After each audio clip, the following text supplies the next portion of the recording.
Clip number 434۔ اس clip میں آپ سورہ توبہ کی آیت نمبر 31 سے 33 تک کی تلاوت، ترجمہ، تفسیر قرآن صراط الجنان سماعت فرمائیں گے۔ بسم اللہ الرحمن الرحیم۔ ترجمہ، اللہ کے نام سے شروع جو نہایت مہربان رحمت والا ہے۔ اتخذوا احبارهم ورهبانهم اربابا من دون الله والمسيح ابن مريم وما امروا الا ليعبدوا الها واحدا لا الہ الا هو سبحانہ عما یشرکون۔ ترجمہ، انہوں نے اپنے پادریوں اور درویشوں کو اللہ کے سوا رب بنا دیا، اور مسیح بن مریم کو بھی، حالانکہ انہیں صرف یہ حکم دیا گیا تھا کہ وہ ایک معبود کی عبادت کریں، اس کے سوا کوئی معبود نہیں، وہ ان کے شرک سے پاک ہے۔ اتخذوا احبارهم ورهبانهم اربابا من دون اللہ، انہوں نے اپنے پادریوں اور درویشوں کو اللہ کے سوا رب بنا لیا۔ آیت کا خلاصہ یہ ہے کہ یہودیوں نے اپنے پادریوں اور درویشوں کو اللہ عز و جل کے سوا رب بنا لیا کہ حکم الہی کو چھوڑ کر ان کے حکم کے پابند ہوئے، اور عیسائیوں نے حضرت عیسیٰ علیہ السلام کو خدا بنایا اور ان کی نسبت یہ باطل عقیدہ رکھا کہ وہ خدا یا خدا کے بیٹے ہیں یا خدا نے ان میں حلول کیا ہے، حالانکہ انہیں ان کی کتابوں میں اور ان کے انبیاء کرام علیہ السلام کی طرف سے صرف یہ حکم دیا گیا تھا کہ وہ ایک معبود کی عبادت کریں، اس کے سوا کوئی معبود نہیں، اور وہ ان کے شرک سے پاک ہے۔ یہودیوں اور عیسائیوں نے اپنے پادریوں اور علماء کو معبود بنا کر ان کی کوئی باقاعدہ عبادت نہیں کی تھی، بلکہ خدا کے حکم کو چھوڑ کر ان کے حکم کو اپنے لیے شریعت بنا لیا تھا، اور اسی کو اللہ تعالیٰ نے فرمایا کہ انہوں نے خدا بنا لیے۔ چنانچہ پادریوں اور درویشوں سے متعلق ان کی اس روش کے بارے میں حضرت عدی بن حاتم رضی اللہ تعالی عنہ روایت کرتے ہیں، میں حضور پرنور صلی اللہ تعالی علیہ وسلم کی خدمت میں حاضر ہوا، اس وقت میرے گلے میں سونے کی سلیب تھی۔ آپ صلی اللہ تعالی علیہ وسلم نے ارشاد فرمایا، عدی، اس بت کو دور کر دو۔ نیز صحابی فرماتے ہیں کہ میں نے سنا کہ آپ علیہ السلام سورہ براءت سے پڑھ رہے تھے، اتخذوا احبارهم ورهبانهم اربابا من دون اللہ، یعنی عیسائیوں یہودیوں نے اپنے درویشوں اور علماء کو اللہ کے سوا رب بنا لیا۔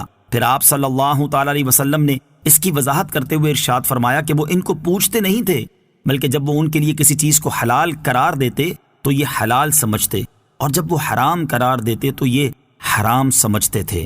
یریدون ان یطفئوا نور اللہ بافواہہم ویأبی اللہ الا ان یتم نورہ ولو کرہ الکافرون۔ هو الذي أرسل رسوله بالهدى ودين الحق ليظهره على الدين كله ولو كره المشركون۔ ترجمہ، یہ چاہتے ہیں کہ اپنے منہ سے اللہ کا نور بجھا دیں، حالانکہ اللہ اپنے نور کو مکمل کیے بغیر نہ مانے گا، اگرچہ کافر ناپسند کریں۔ وہی ہے جس نے اپنا رسول ہدایت اور سچے دین کے ساتھ بھیجا تاکہ اسے تمام دینوں پر غالب کر دے، اگرچہ مشرک ناپسند کریں۔ یریدون ان یطفئوا نور اللہ بافواہہم، یہ چاہتے ہیں کہ اپنے منہ سے اللہ کا نور بجھا دیں۔ اس آیت میں نور سے مراد دین اسلام یا سرکار دو عالم صلی اللہ تعالی علیہ وآلہ وسلم کی نبوت کے دلائل ہیں، اور نور بجھانے سے مراد حضور پرنور علیہ السلام کا دین مٹانا ہے، یا قرآن کو شائع نہ ہونے دینا، یا حضور اقدس صلی اللہ تعالی علیہ وسلم کا ذکر روکنا، اور حضور انور علیہ السلام کے فضائل سے چڑ جانا۔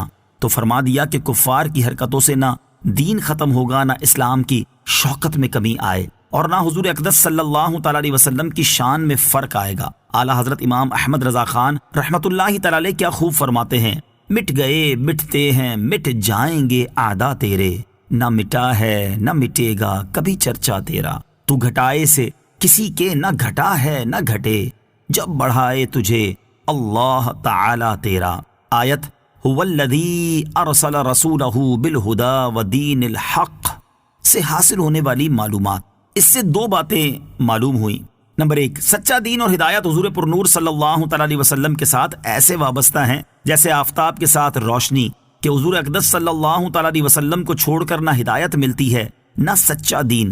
اگر صرف قرآن سے ہدایت مل جاتی تو تاجدار رسالت صلی اللہ تعالی علیہ وسلم کو دنیا میں کیوں بھیجا جاتا؟ نمبر 2، حضور اکرم صلی اللہ تعالی علیہ وسلم کبھی ہدایت اور سچے دین سے الگ نہ ہوئے، کیونکہ یہ دونوں حضور سید المرسلین صلی اللہ تعالی علیہ وسلم کے ساتھ بھیجے گئے ہیں۔ جو انہیں ایک آن کے لیے بھی ہدایت سے الگ مانے وہ بے دین ہے۔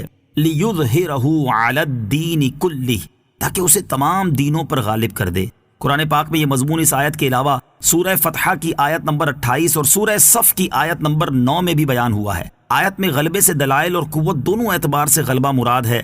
دلائل کے اعتبار سے تو یوں کہ دین اسلام نے اپنی حقانیت پر جو دلائل پیش کیے ہیں اس سے مضبوط ترین دلائل کوئی بھی پیش نہ کر سکا، اور جہاں تک قوت کے اعتبار سے غلبے کا تعلق ہے تو اس مراد پر یہ کہا جا سکتا ہے کہ ایک بہت بڑا عرصہ ایسا گزرا ہے کہ دنیا میں صرف دین اسلام ہی غالب تھا، اور اب آئندہ اس کا کامل ظہور اس وقت ہوگا جب حضرت امام مہدی رضی اللہ تعالی عنہ دنیا میں تشریف لائیں۔